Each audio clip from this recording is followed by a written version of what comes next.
사도행전 16장 16절에서 25절까지 말씀입니다. 신약성경 216페이지에 있습니다. 사도행전 16장 16절에서 25절까지 말씀. 찾으신 줄 알고 제가 들어 봉독하겠습니다. 사도행전 16장 16절에서 25절까지 말씀. 우리가 기도하는 곳에 가다가 점하는 귀신 들린 여종 하나를 만나니 점으로 그 주인들을 크게 이하게 하는 자라.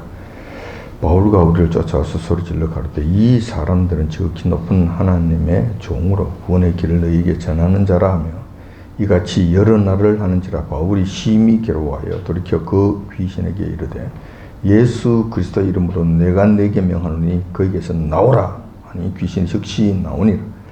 종의 주인들은 자기 이익의 소망이 끊어진 것을 보고 바울과 실라를 잡아가지고 저자로 관원들에게 끌어갔다가 상관들 앞에 데리고 가서 말하되 이 사람들이 유대인인데 우리 성을 심히 요란케 하여 로마 사람인 우리가 받지도 못하고 행치도 못할 풍속을 전한다 하거늘 우리가 일제 일어나 송사하니 상관들이 옷을 찢어 벗기고 매로 치라 하여 많이 친 후에 옥에 가두고 간수에게 분부하여 든든히 지키라 하니 그가 이러한 영을 받아 저희를 깊은 옥에 가두고 그 발을 착고에 든든히 채웠더니 한밤중 되어 바울과 실라가 기도하고 하나님을 찬미하며 죄수들이 듣더라.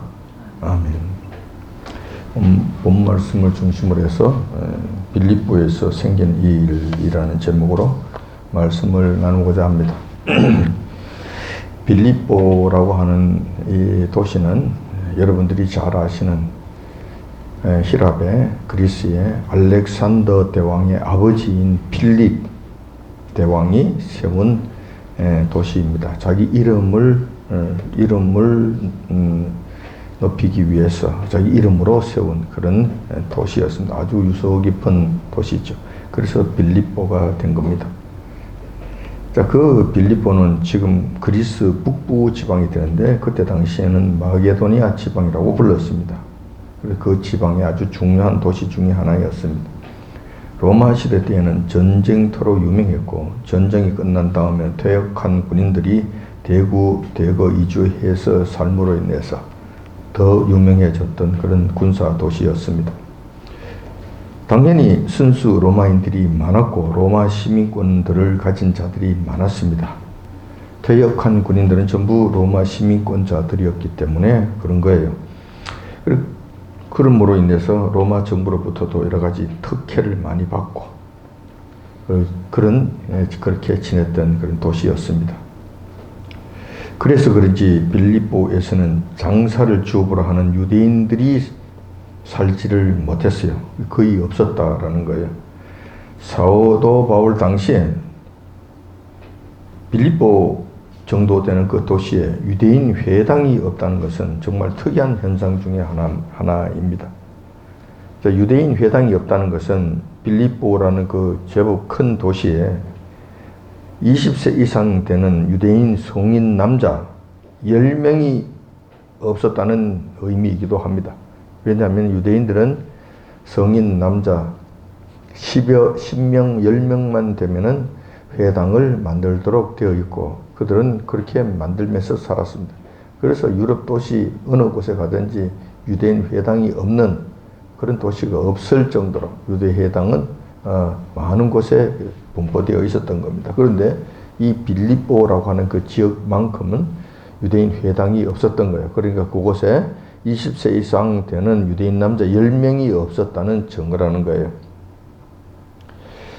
자, 이런 상황 속에서 사도 바울은 실라와 더불어서 2차 선교 여행을 떠나게 됩니다. 지금의 터키 지방을 둘러보고 터키 지방에 세웠던 그 에베소 교회, 심혈을 기울여 세웠던 그 에베소 교회를 둘러본 다음에 터키의 서쪽 끝부분인 드로아라는 항구에 이르게 됩니다. 그리고 사도 바울은 드로아 항구에서 그냥 터키 북쪽을 향해서 또 전도 여행을 가기로 작정을 합니다. 다시 말해서 그 흑해 쪽으로 간다는 것이죠. 지중해 쪽으로 가는 것이 아니라 흑해 쪽으로 해서 소련 있는 그쪽 방향으로 가려고 마음을 먹은 거예요. 자, 그런데 이 드로아 항구에서 그날 저녁을 보냈는데 밤에 환상이 사도 바울에게 나타납니다. 그 환상이 어떤 것이냐면은 그 드로아 항구에서 그 바다 건너편, 뭐 그렇게 멀지는 않습니다만은 그 바다 건너편에 있는 마게도니아, 그 한 사람이 마게도니아에서 서서 사도 바울에게 도와달라고 손짓을 하는 그런 환상을 보게 됩니다. 빨리 와서 우리를 좀 도와달라. 그 당시 사도 바울은 바다를 건너 마게도니아로 갈 그런 마음이 전혀 없었습니다. 그러나 그 환상을 보고 난 다음에 이것은 하나님의 음성이고 우리 주님께서 원하시는 명령인 줄 알고 사도 바울은 모든 계획을 취소하고 마게도니아로 건너가기로 합니다. 자, 그렇게 해서 바다를 건너 마게도니아로 가게 되었고, 마게도니아의 첫 번째 중요한 도시인 빌립보에 이제 들러서 복음을 전하게 됩니다. 이것은 유럽 지역의 첫 번째 복음을 전하는 도시가 되었고, 첫 번째 사도 바울이 유럽 지역에 발을 디디는 그런 일들이었다는 거예요. 빌립보라고 하는 이 도시는 사도 바울에게 있어서 첫 번째 도시라는 측면에서 상당히 많은 애착이 가는 그런 도시였을 것으로 보입니다. 자, 이런 과정을 거쳐서 빌립보 교회가 세워지게 되고 사도 바울이 이후 복음 전파 사업을 하는데 이 빌립보 교회가 많은 물질적 후원을 하는 아주 훌륭한 교회로 성장하게 됩니다. 특히 사도 바울이 복음을 전하는 그런 일에 있어서 전 세계를 다니면서 복음을 전하잖아요. 그런데 사도 바울이 돈이 있어서 복음을 전하는 것이 아닙니다. 그냥 혈혈단신으로, 그리고 또 주변에 같이 따라가는 바울과 실라, 그다음 누가와 같은 이런 도우는 사람들과 더불어서 이제 복음을 전하러 가는데 자기가 돈이 있어서 하는 것이 아니었어요. 그리고 어려움이 상당히 많지요. 그때마다 빌립보 교회가 이 바울에게 물질적, 재정적 후원을 해줌으로 인해 가지고 바울이 크게 이제 마음의 기쁨을 얻고 힘을 얻고 하는 이런 일들을 이 빌립보 교회가 하게 된다는 거예요. 다른 교회는 그렇게 하는 교회가 없었던 것 같아요. 성경에는 전혀 나오지 않아요. 유독 빌립보 교회만 그 일을 한 것으로 지금 기록되어 나옵니다. 특히 사도 바울이 이제 이런 복음 전도를 하다가 이제 로마 감옥에 갇히게 되잖아요. 그러니까 로마 감옥에 갇혔을 때는 이 빌립보 교회가 에바프로디도라고 하는 아주 그런 주사 정도 됐겠죠. 그 훌륭한 사람을 아예 로마 감옥으로 보냅니다. 그 소식을 듣고 보내는 거예요. 근데 에바프로디도를 통해서 편에 또 바울에게 재정적 후원을 하는 돈을 지어서 에바프로디도를 로마 감옥에까지 보내요. 그리고 돈만 전달하고 돌아오는 것이 아니라 아예 에바프로디도를 대표로 해서 그곳에서 바울의 그 감옥 생활을 뒷바라지 하라고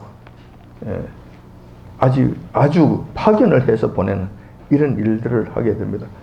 정말 대단한 교회고 정말 사도 바울에게 있어서는 복음의 동력자로서 큰 사명을 감당하는 그런 훌륭한 그런 교회였던 거예요. 자, 그때 당시에 뭐 사도 바울이 감옥에 갇혔다 하니까 뭐 지금처럼 구치소 이런 데 갇혀 있는 것으로 생각하기가 쉬운데, 그때 당시에 사도 바울은 로마 시민권자였습니다. 로마 시민권자였기 때문에 자기의 우울한 일이 있을 때는 로마 황제에게 직접 상소할 수 있도록 되어 있어요. 그래서 사도 바울이 로마 황제, 그때 네로 황제였던 것 같은데, 그게 상소하기 위해서 로마까지 오게 된 거예요. 로마까지 오게 됐으니, 그러니까 아주 재판을 받지 않았잖아요. 재판을 받지 않는 그 상태였기 때문에 사도 바울은 로마 시민권자로서 아주 죄인으로 확정되지 않은 상태였어요. 죄인도 아니었고, 그렇다고 해서 그래도 완전한 뭐 죄가 없는 사람 이런 것도 아니고 그저 중간 상태에 있었어요. 그래서 황제에게 재판을 받기 위해 오는 사람들은 그냥 아주 미결수라는 이런 측면에서 그냥 거기에 대기하도록 한 거예요. 로마 이거 시내 적당한 곳에 한 집을 하나 장만해서 거주지를 하나 장만해서 거기에서 대기하도록 한 거예요. 근데 대기하는데 이제 도망가면 안 되니까 황제에게 상소를 했는 이 상태에서 도망가거나 사람이 없어지면 또 큰 문제이니까 그 집에 거하되 도망은 가지 말고 거기에 있어라.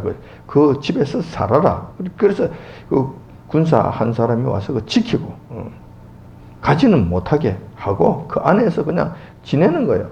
언제까지 황제가 불러서 그를 심판할 때까지 그게 지내게 되는 거예요. 이것을 우리는 1차 로마 감옥의 상태라고 이야기합니다. 2차 로마 감옥에 또 갇히는 이런 상황이 발생하게 되는데 그때는 완전히 죄인으로서 갇혀서 정말로 이제 감옥 안에 이제 들어가게 되죠. 그거는 2차 감옥의 상태고 지금 이 상태에서는 뭐 감옥이라고 이야기하기보다는 가택연금 상태에 있는 것으로 보는 것이 맞아요. 그 상태에 있을 때 이 빌립보 교회가 바울에게 후원금도 보내고 에바브로디도라고 하는 그 사람을 보내어서 바울을 뒷바라지하도록 하는 그런 엄청난 일들을 했다는 거예요. 그래 로마 시내에 집을 얻으려고 할 것 같으면 집사가 당연히 비쌀 것 아닙니까? 물가도 비싸겠지요. 거기서 지내야 되는 이 모든 일들, 이 경비가 상당히 되었을 거예요. 그것이 사도 바울에게 무슨 돈이 있어서 그런 일을 하겠어요?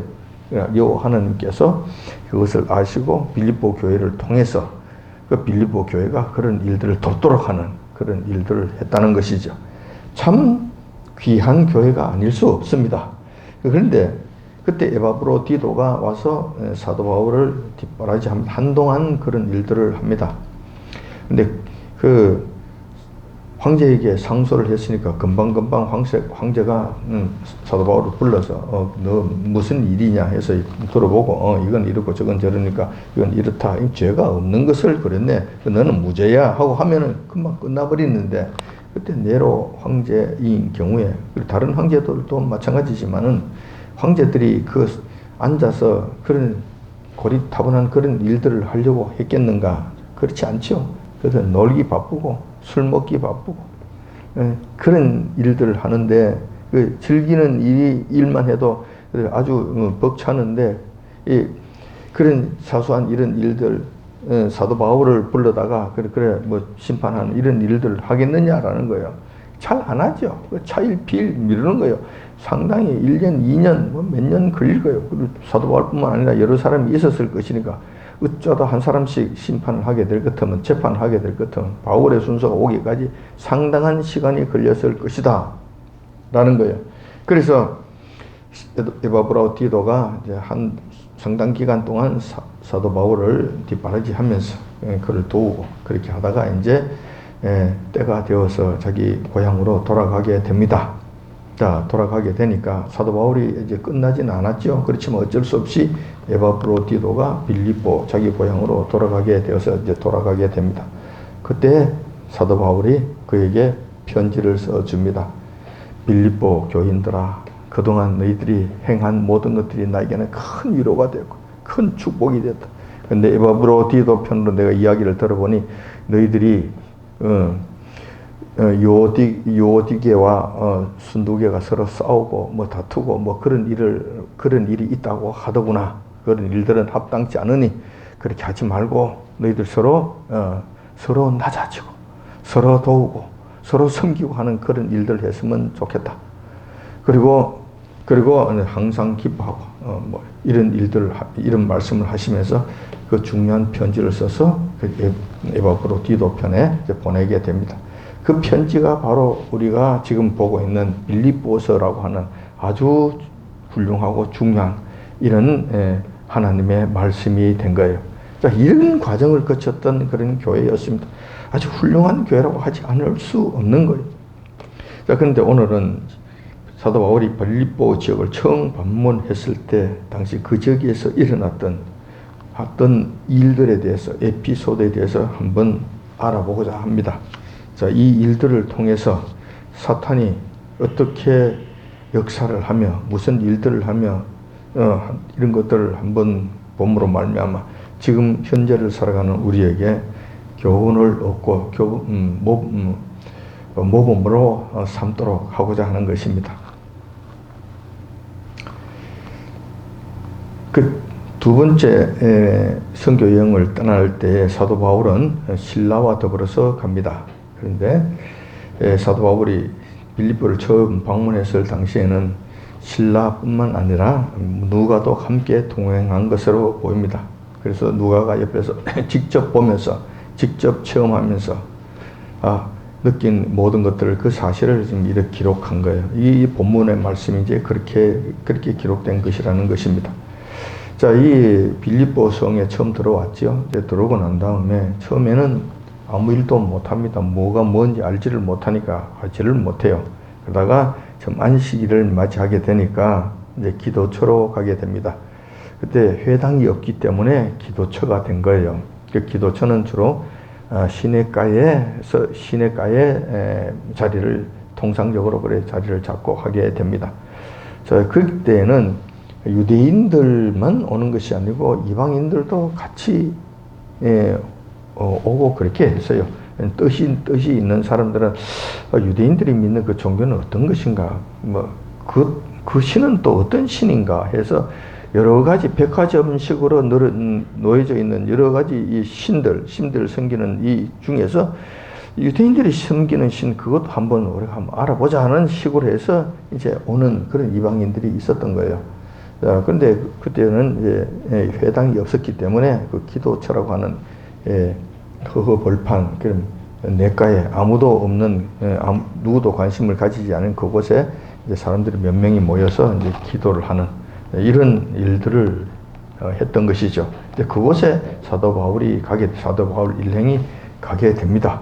그런데 그곳에서 기도하는 이방 여인을 만나게 되는데 그 자가 바로 루디아라고 하는 그런 자입니다. 그 루디아라고 하는 이방 여인을 만나서 그곳에서 사도 바울이 복음을 전하게 돼요. 근데 여호와 하나님께서 루디아의 마음을 열어주심으로 복음이 들리게 하시고 또 복음이 깨달아지게 하여 주셔서 즉시 루디아가 복음을 받아들이는 그 구원자가 됩니다. 유럽에서는 첫 번째 성도가 탄생하게 되는 것입니다.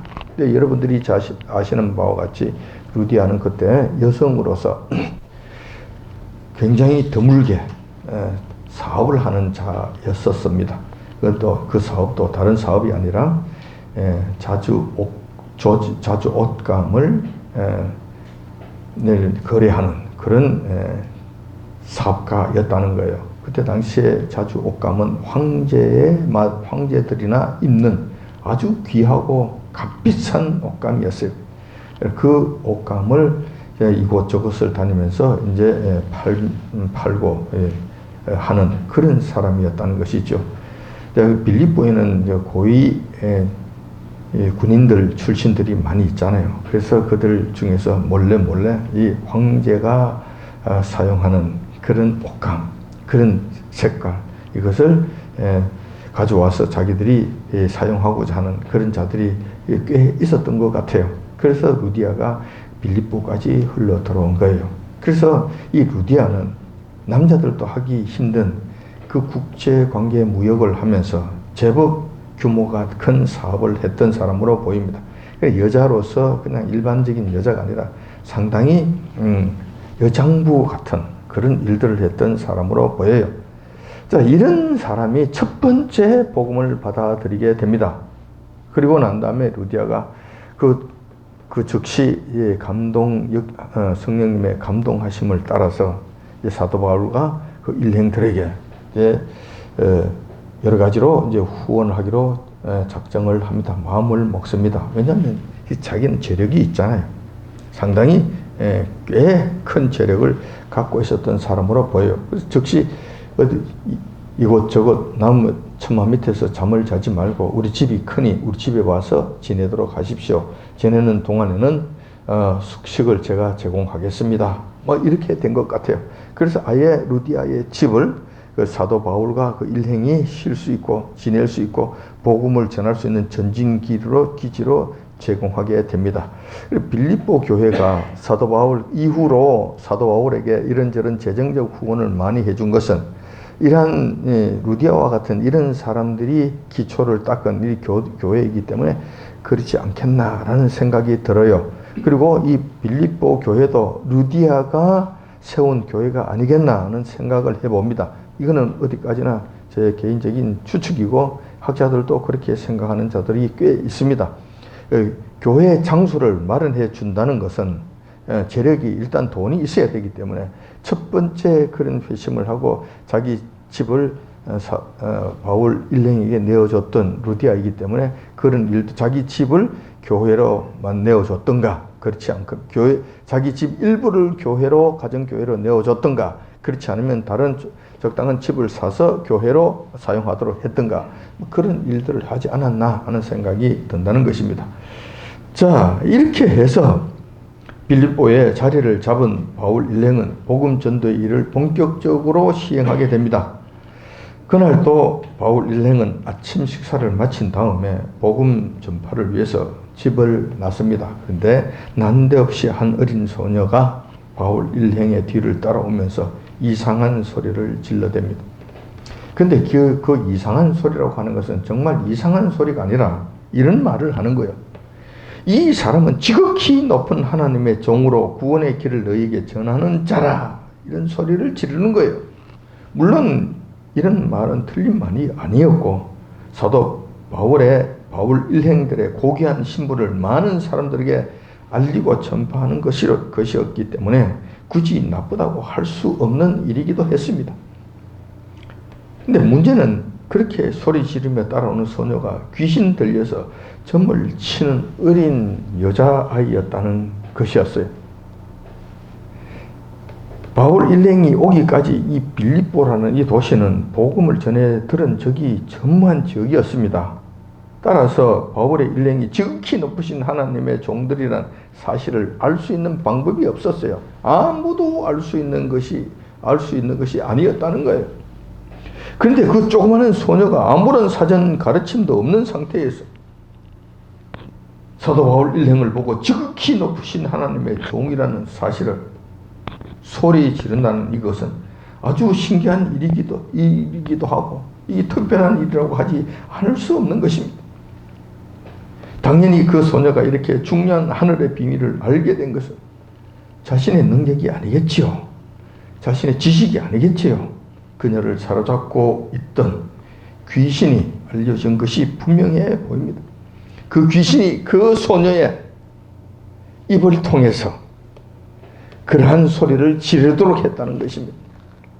그러니 이것이 상당히 괴상한 소리가 될 것이고 이 거룩한 영, 성령을 모시고 사는 하나님의 사람들로서 그 영을 매우 거슬리게 하는 소리로 들리게 하였을 것이라는 것입니다. 귀신이 그 소년을 통해서 왜 그런 소리를 지르게 하였는가? 사도 바울 뒤를 따라가면서 소리 지르게 하였는가라는 거예요.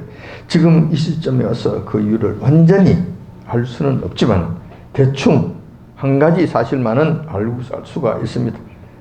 한 가지 사실은 대충 알 수가 있고 한 가지 사실만큼은 분명하게 알 수 있는 거예요. 그것은 그 귀신이 바울의 일행들이 하려고 하는 이 복음 전파 사업을 방해하려고 했던 것이었다는 거예요. 이것만큼은 분명한 사실이에요. 귀신들은 하나님의 일을 도우지 않습니다. 하나님의 일에 참여한다. 이건 불가능한 일입니다. 사탄의 일은 끝까지 하나님의 일을 방해하는 것입니다. 못하게 하는 것입니다. 사람들을 어떻게 하든지 속여서 지옥으로 끌고 가려고 하는 것이 사탄의 본연의 일이에요. 따라서 귀신들은 사탄의 본성을 따라서 행합니다. 사탄의 본성을 그대로 행하는 거예요.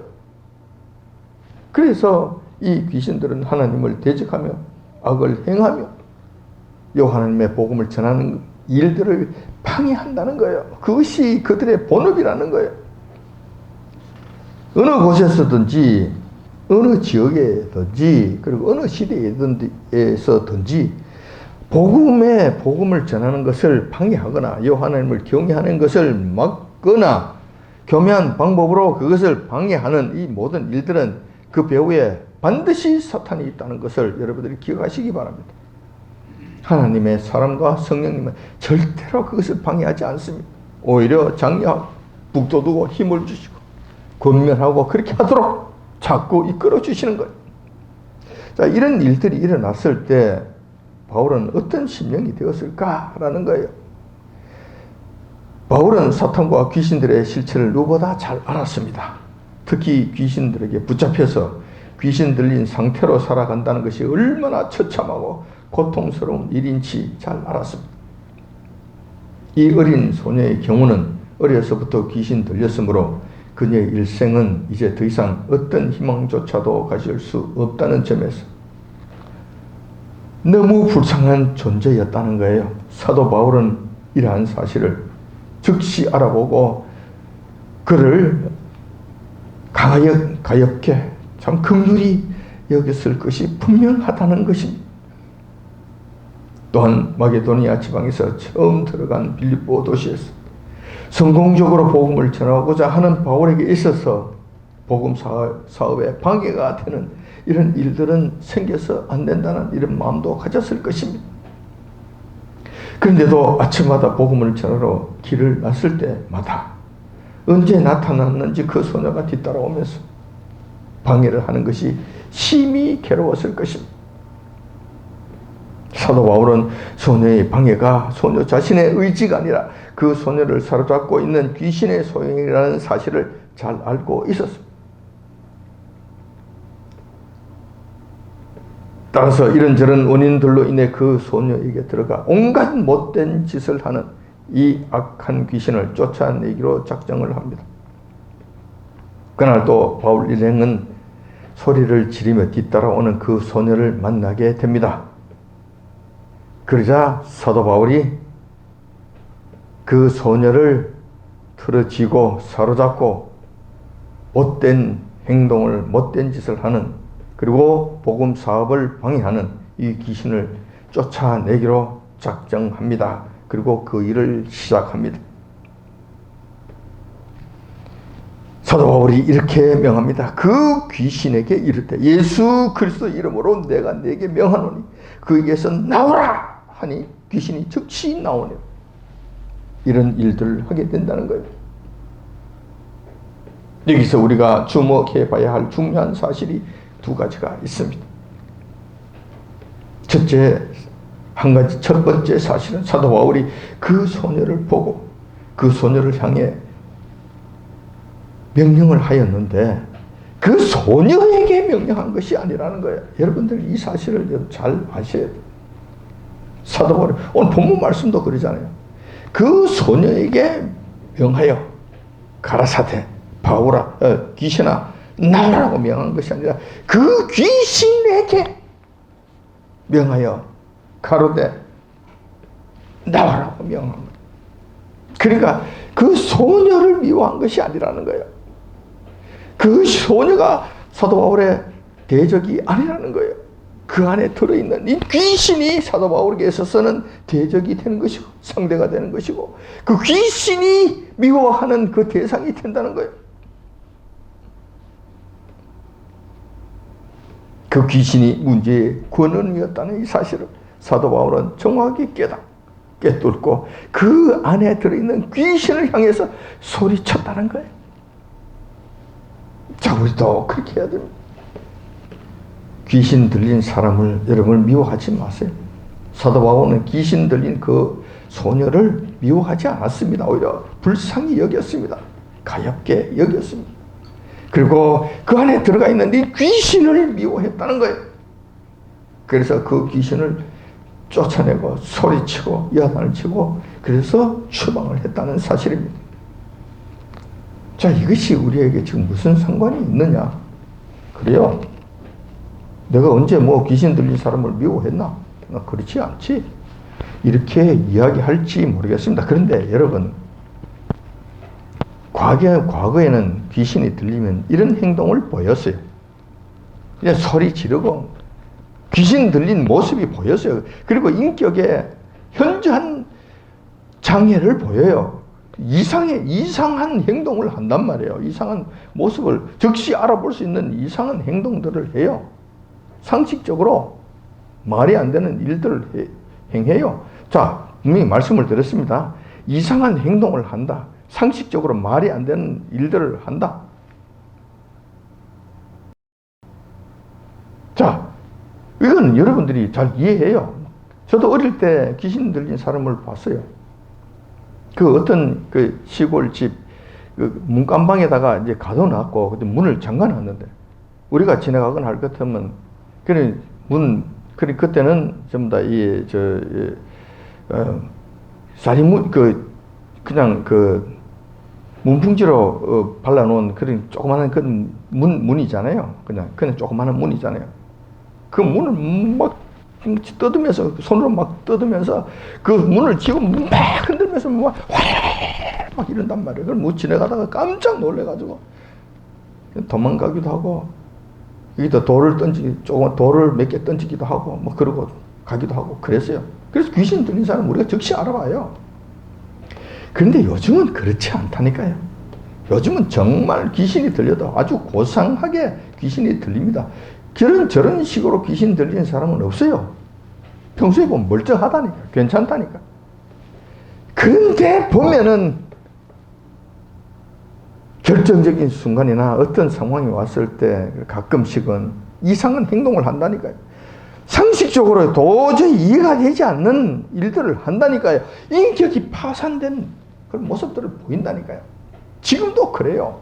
늘 그렇지 않은 것이 문제지. 평소에는 아주 그럴듯해요. 아주 고상하게 귀신이 들린다니까요. 그러면서 그의 마음 안에는, 그 심령 안에는 사탄이, 귀신이 잡고 있어서 귀신의 성품을 항상 내 품을 준비를 하고 있는 거예요. 겉으로는 괜찮은 척 하는데 속은 그렇지 않는 거예요. 귀신이 잡고 있어서 그 심령이 편안하지를 않고, 그 심령이 악을 행하지 않으면 안 되고, 해를 행하지 않으면 안 되고, 하나님의 일을 방해하지 않으면 안 되는 이런 상황으로 몰고 간다는 거예요. 자, 이렇게 되었을 때 우리는 이 사람의 정체에 대해서 잘 알지를 못합니다. 이 사람이 왜 그런지에 대해서 잘 알지를 못해요. 이 인간이 왜 이래?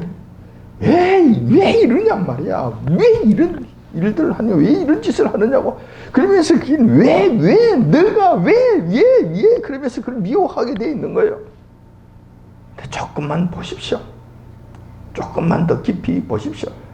다 그런 건 아니지만 그 중에 상당수는 귀신에게 사로잡혀서 그런 일들을 하는 거예요. 그렇다면 그 사람을 왜 그러면서 그를 미워해서 되겠느냐라는 거예요. 미워하지 말라는 거예요. 그 사람도 지금 고통 속에 있고 굉장히 어려움 속에 지금 살아가고 있는 거예요. 불쌍히 여겨야 된다는 거예요. 사도 바울처럼 불쌍히 여기라는 거예요. 그의 생명, 그의 삶이 지금도 고달픔뿐만 아니라 그 생명이 귀신들에 의해서 이제 끝나가게 될 것 같으면 완전히 폐기 처분을 해버리잖아요. 시궁창에 그냥 너덜너덜한 걸레가 되도록 만들어서 시궁창에 갖다 던져버리잖아요. 귀신들은 늘 그런 식으로 합니다. 자, 그렇게 해서 이 땅의 삶이 지극히 피폐하게 살다가 아주 참혹하게 죽음을 맞이합니다. 그런데 그것으로 끝납니까? 아니잖아요. 그러고 나면은 또 지옥 형벌이라고 하는 이 영원한 형벌이 또 기다리고 있잖아요. 그러므로 그들을 미워할 수 있겠는가? 그럴 수 없다는 것이죠. 미워해서 안 된다는 거예요. 오히려 그를 불쌍히 여겨라. 사도 바울처럼 불쌍히 여기라는 거예요. 그리고 여러분들이 대적하는 것은 그 사람을 대적하지 말라는 거예요. 그 사람에게 일일이 그렇고 저렇고 이렇고 저렇고 해서 될 일이 아니라 이런 저런 것들을 열심히 여러분 관찰한 다음에 그것이 귀신 들린 것이 분명해 보일 것 같으면 그 안에 들어있는 귀신을 대적하시라는 거예요. 여러분들이 한 가지 팁을 주면 이런 겁니다. 그 사람이 평상시에는 괜찮아요. 근데 그것이 조금 이상해졌다고 판단될 순간에 여러분들이 그 사람의 눈을 보십시오. 눈동자가 좀 이상해집니다. 자세히 보십시오. 여러분들 자세히 관찰하셔도 상관없습니다. 왜냐하면 내 안에 성령께서 거하시게 되면은 우리가 그 사람의 눈을 자세히 봤을 때 그 안에 들어있는 귀신들이 아주 그냥 아주 당황해 합니다. 아주 어쩔 줄을 몰라 해요. 그런 역사가 일어나는 거예요. 여러분 얼마든지 볼 수 있어요. 자세히 볼 것 같으면 눈동자가 이상한 것을 여러분들이 발견하게 됩니다. 그러면 거의 10중 8구는 그 사람은 귀신에게 사로잡힌 사람이다. 이렇게 보시면 돼요. 그때부터는 여러분들이 그 사람의 인격을 대하는 것이 아니라 그 사람 안에 있는 귀신을 상대하십시오. 그리고 여러분들이 마음속으로라도 그에게 외치십시오. 예수 그리스도 이름으로 명하노니 그에게서부터 떠나가라 말씀하십시오. 자, 이렇게 해서 그 안에 있는 그 귀신을 상대하고 그 귀신을 대적하셔야 된다는 거예요. 자, 여기 또 두 번째 우리가 생각해 봐야 될 내용으로는 방금 말씀을 드렸던 것과 같이 예수 그리스도 이름으로 명령했다는 점이 사도 바울이 그때 당시에 했던 일들이라는 거예요. 이러한 권세는 예수님께서 제자들에게 주신 권세였습니다. 내 이름으로 명하면 귀신들이 떠나가게 될 것이라고 가르쳐 주셨어요. 그리고 그렇게 하라고 허락해 주셨던 권세였어요. 그 권세는 지금 우리에게도 지금 주어진 거예요. 그래도 우리도 지금 이것을 행할 수 있는 능력이 있는 거예요. 하나님의 사람이라면, 예수님을 우리 주인으로 모시고 있다면, 예수님의 뒤를 따라가는 자들이라면 이 권세는 예수님께서 허락하신 것이기 때문에 우리에게도 있는 것이고 우리가 그것을 행사할 수 있는 거예요. 그러므로 지금도 우리도 그렇게 하면 되는 거예요. 그런데 절대로 내 이름으로 하지 말라는 거예요. 내 이름으로 된다. 절대 그렇지 않습니다. 아무리 기도를 많이 하고 능력의 종이고 뭐 세상 없는 종이라 하더라도 그는 턱도 없는 이야기입니다. 절대로 안 됩니다. 제발 그러지 마시라는 거예요. 가끔씩 보면은 이렇게 하는 사람들이 있어요.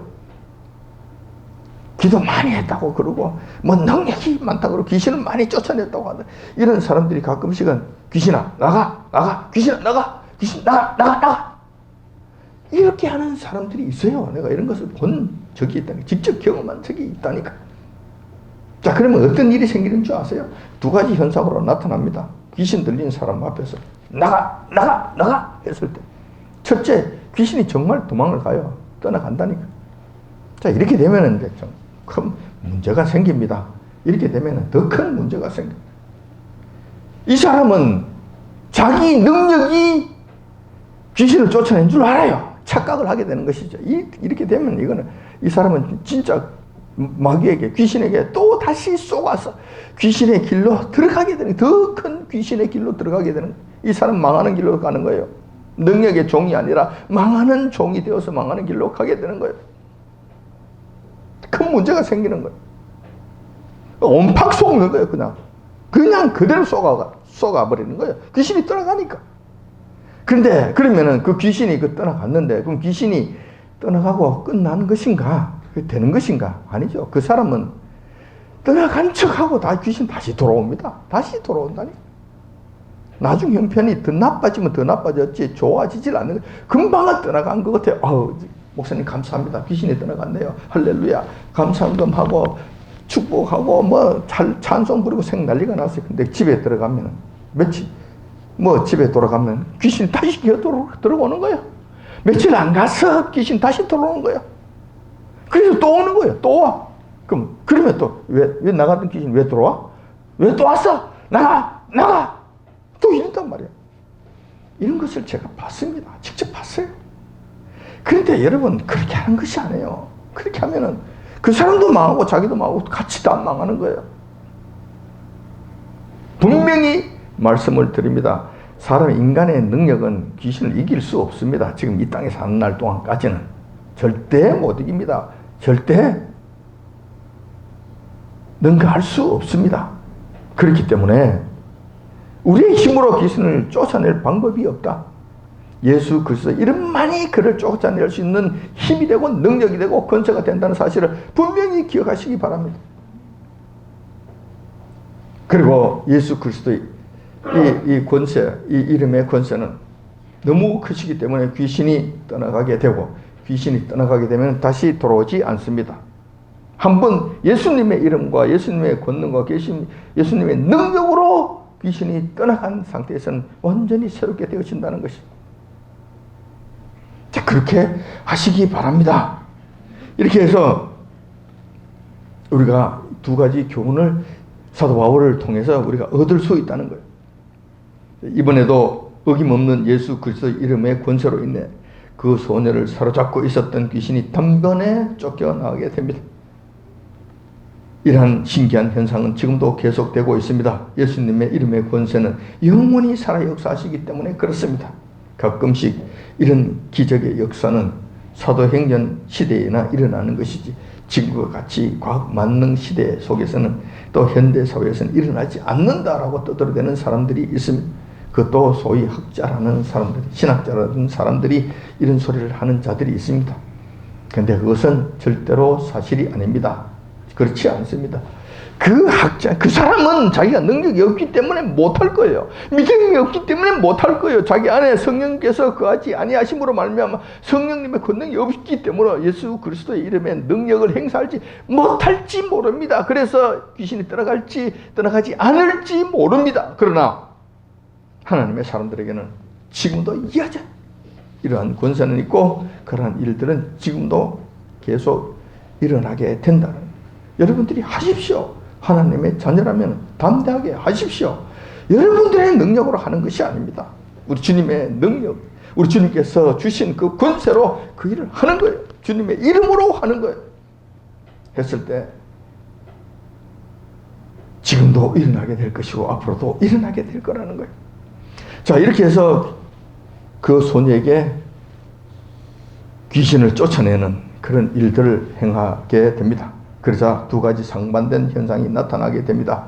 하나는 바울 일행들이고, 다른 하나는 그 소녀의 귀신 들린 소녀의 주인이, 이 두 부류가 각각 상반된 현상을 나타내 보이게 됩니다.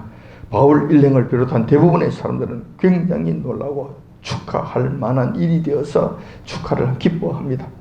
그들은 주님께서 바울의 기도를 들으시고 귀신을 쫓아내 주시는 큰 기적을 행해 주셨기 때문에 그렇게 해 주셨다는 데 대해 크게 기뻐하였을 것이고, 우리 주님의 권세가 그 당시 세상과 사람들을 꼼짝 못하게 지배하고 있던 사탄의 세력을 한 방에 눌러버렸다는 데 대해서도 크게 고무되었을 거예요. 아마 그때 빌립보 지역에 사는 수많은 사람들은 이 귀신의 권세에 대해서 벌벌 떨며 살았을 거예요. 그런데 예수님의 이름의 권세가 그거와는 비교할 수 없을 정도로 크다는 사실이 증명되었으므로 인해서 기뻐하였다라는 것입니다. 사실 예수님의 권세는 직접 친히 나타나시는 것이 아니라 그 이름의 권세만을, 그 이름만 듣고도 귀신은 벌벌 떨고 도망가게 된다는 거예요. 즉시 도망간다는 거예요. 그러므로 예수님의 그 권세가 얼마나 크다는 것을 여러분들이 이해해야 된다는 거예요. 더불어 중요한 사실은 그 소녀가 이제는 귀신의 속박으로부터 풀려나서 지금까지는 아무런 소망 없이 살아갔던 그 소녀가 지금부터는 자유함을 얻게 되었다는 거예요. 그리고 지금부터는 엄청난 소망과 새로운 꿈을 가지며 인생을 설계할 수 있는 귀한 존재가 되었다는 거예요. 그런 측면에서 한 생명을 천하보다 귀한 그 한 생명을 살렸다는 측면에서 큰 쾌거가 아니라 할 수 없었다는 거예요. 사도 바울과 그 일행들은 이 사실로 인해서 크게 기뻐하였다는 거예요. 반면에 그 소녀의 주인된 사람은 그렇지 아니하였다는 거예요. 그 귀신 들려서 불쌍한 소녀를 소유하고 있었던 그 주인은 그 소녀를 통해서 점을 쳐주고 석푼의 돈을 벌고 있었던 자였습니다. 그 소녀가 귀신으로부터 해방이 되게 되자 그 소녀에 들어가 있던 귀신이 떠나가게 되자 그 소녀는 점을 치는 능력이 사라지게 되었습니다. 여러분, 이 사실도 여러분 잘 아셔야 됩니다. 귀신이 들리게 되면 그 귀신을 통해 어느 정도 점을 칠 수 있는 능력이 생깁니다. 이것은 사실입니다.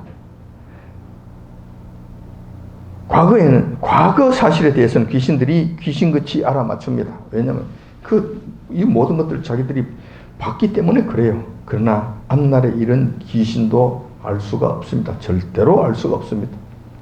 자, 여기서 이 점치는 문제에 대해 여러분들이 잘 이해를 하시라는 거예요. 쏙지 말라는 거예요. 과거 일을 아무리 맞춘다고 해서 앞날도 맞춘다. 천만의 말씀. 그럴 수 없다는 것이죠. 왜냐하면은 요한께서는 인간들에게 있어서 장래 일을 알지 못하게 감추어 놓으셨다. 감추어 놓으셨기 때문에 그래요.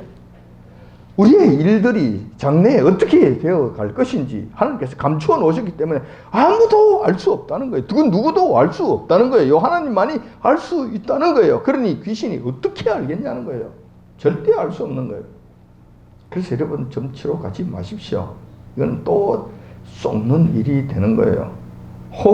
혹시 비슷하게 맞는 경우가 있을 것이다. 그것은 그냥 소발의 쥐잡기, 시기로 맞는 것이지 정말 맞는 것이 아니다라는 사실을 여러분들이 기억하시기 바랍니다. 자, 그런데 아무튼 그 소녀가 이제 귀신으로부터 헤어나게 되자 바울 일행에 대해서 불같이 화를 냅니다. 그 이유는 단 한 가지입니다. 왜 나의 소득원을 무너뜨려 버렸는가라는 거예요. 왜 돈벌이를 못하게 했느냐 이거예요. 그게 있어서 석푼의 돈은 그 불쌍한 소녀의 일생의 행복보다도 더 중요한 것이었어요. 그게 악한 자죠. 악한 자이죠. 소녀를 일개의 돈벌이 수단으로 또는 도구로 생각했다는 거예요. 다시 말해서 일하는 소 정도로 생각했고 마차를 끄는 말 정도로 생각했고 나귀 정도로 생각했다는 거예요. 돈을 벌어주니까 이것은 좋다는 거예요. 그 소녀가 죽든지 살든지 망하든지 말든지 지옥 가든지 말든지 그의 삶이 그냥 엉망진창이 돼서 어마어마한 고통 속에 살아가고 있든지 이것은 그들에게는 아무 상관이 없는 일이 되었다는 거예요. 이런 측면에서 이들은 정말 악한 자들이라는 거예요. 악한 자들이면 악한 속성을 나타내는 사탄의 속성을 나타내는 전형적인 인간들이었다는 것을 보여주는 거예요. 여기서 우리는 무슨 생각을 해야 하겠습니까?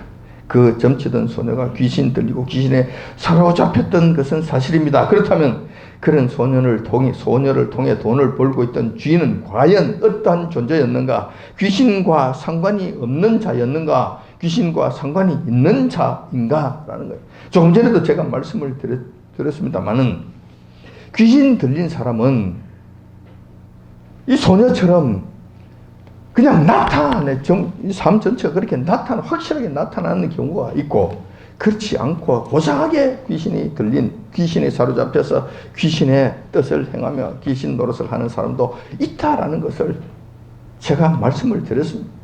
자, 그렇다면은 이 주인은 어떤 사람인가? 지금 이 소녀에 들어가 있는, 소녀를 잡고 있는 이 귀신을 부려서 돈을 벌고 있는 사람이잖아요. 그러면 이 소녀의 귀신을 부려서 돈을 벌고 있다면 이 사람은 상식적으로 생각했을 때 그 소녀의 귀신보다 더 큰 귀신이 그를 사로잡고 있었던 것이 분명해 보인다라는 거예요. 그렇지 않고는 그 작은 그 귀신을 부릴 수 있었겠는가? 그 소녀를 부릴 수 있었겠는가라는 거예요. 그 주인은 더 큰 귀신이 들렸을 것이다. 그리고 그 주인이 지금 행하는 일들을 보면은 귀신의 성품을 그대로 반영해서 나타내 보이고 있는 거예요. 그에게 있어서 선한 양심이란 손톱만큼도 없고 더러운 귀신들의 속성만 나타내 보인다는 점에서 그렇다는 거예요. 그래서 그 주인은 이 소녀보다 더 큰 귀신이 들려서 귀신에게 붙잡혀서 사는 사람이 분명해 보인다는 거예요. 그 주인은 그 결과 어떤 일들을 행했습니까? 귀신의 성품을 그대로 나타내 보이는데 그 주인은 거짓말로 바울 일행을 관과에 고발해서 굉장한 고역을 치르게 하고 결국 벨루포 지역을 떠나게 하는 시발점을 제공한다는 측면에서 하나님의 사업을 정면으로 못하게 방해하는 그런 일들을 행한 장본인이었다라는 거예요. 그런데 이 귀신 들린 자, 큰 귀신에 들린 자들은 이런 일을 하는데 완전히 전문가들입니다. 정말 전문가들입니다. 아주 교묘하게 이런 일들을 행합니다. 자, 지금 이 주인이 성질 낸 것은 그렇잖아요. 자기 돈벌이가 지금 없어졌다는 것이잖아요. 이것이 그게 본질적인 정말 정직한 그의 본질적인 문제였어요. 그런데 관가에 들어가서 관가에 이야기할 때는 그렇게 이야기하지 않잖아요. 완전히 거짓말 싹 돌려서 그냥 거짓말을 합니다. 어떻게? 이런 사람들은 유대인들인데 우리 풍습을 도무지 지킬 수 없는 풍습을 이상한 풍습을 전해서 이 빌립보라고 하는 이 도시를 완전히 엉망진창으로 만들려고 하는 아주 나쁜 사람들이다 라고 고발을 합니다. 그러니 이런 사람들 그냥 놔둬서야 되겠는가? 그냥 잡아 죽여야 마땅한 것이 아닌가라고 고발을 해서 사도 바울 일행으로 하여금 그냥 곤장을 치고 그냥 채찍을 맞고 그냥 옥에 그냥 쳐넣게 하고 이렇게 이런 만행을 저지르도록 하는 이런 일들을 행했다는 것. 자, 이런 것들을 보면 이 사람은 귀신에게 사로잡히지 않고는 할 수 없는 이런 일들을 행했다는 거예요. 자, 그런데 점치는 소녀의 주인과 같은 이런 자들은 과거에 비해서 현대가 될수록 사회가 좀 밝아질수록 그리고 우리 주님 오실 날이 가까워질수록 죄악이 더 관영해질수록 기승을 부리고 있습니다. 그런데 좀 전에도 말씀을 드렸습니다만 아주 교묘한 행태로 그리고 아주 겉은 멀쩡해 보이고 신사처럼 보이는데도 불구하고 아주 고상한 방식으로 귀신 들여서 귀신 노릇을 하는 이런 사람들이 많다는 거예요. 점점 증가하고 있다는 거예요. 이런 사람들의 특징은 교묘한 말로 자신의 잘못을 덮고 상대방을 모함하면서 그 상대방을 큰 구렁텅이에 빠뜨리게 합니다. 아주 이런 일들에 능수능란합니다. 겉은 멀쩡해 보이고 신사처럼 보이는데 실상 내면 세계는 큰 귀신들에게 잡혀서 아주 고상한 척하면서 고상한 악한 일들을 일삼는 현상들을 보게 된다는 거예요. 이러한 현상은 우리나라는 물론이고 미국에까지 예외 없이 지금 진행되고 있습니다. 온 세계적으로 지금 진행되고 차행되고 있는 거예요. 낸시 펠로시가 그러한 여자이고 공화당 원내 대표인 상원 원내 리치 맥코넬 같은 이런 사람들이 여기 해당되는 것이고 펜스 부통령 같은 인간들이 바로 이러한 부류에 속하는 자라는 측면에서 그러한 거예요. 우리나라에서는 추미애 같은 이런 인간들, 조국과 같은 인간들, 임종석과 같은 인간들, 문재인과 같은 이런 족속들, 이런 부류에 속한 자들이라는 거예요. 자, 이런 측면에서 우리는 어떻게 해야 되겠습니까? 여러분, 귀신들의 행하는 이 모든 일들을 잘 분별하셔서 깨어 있어서 그들에게 속지 마시기를 바랍니다. 그들의 실상을 바라보면서 우리가 마땅히 가야 될 그 길을 가시기 바랍니다. 어떤 측면에서는 그 사람을 미워하기보다는 그 속에 들어있는 악한 귀신들을 미워하면서 그들을 대적하는 일들을 해야 되지 않겠나 하는 생각을 하게 됩니다. 이러한 사실들을 기억하시면서 여러분들이 성결한 삶을 사시고 죄악에 물들지 않는 삶을 사시며 구분된 삶을 살아가시는 저와 여러분들이 다 되시길 이 아침 주님의 이름으로 축원드립니다.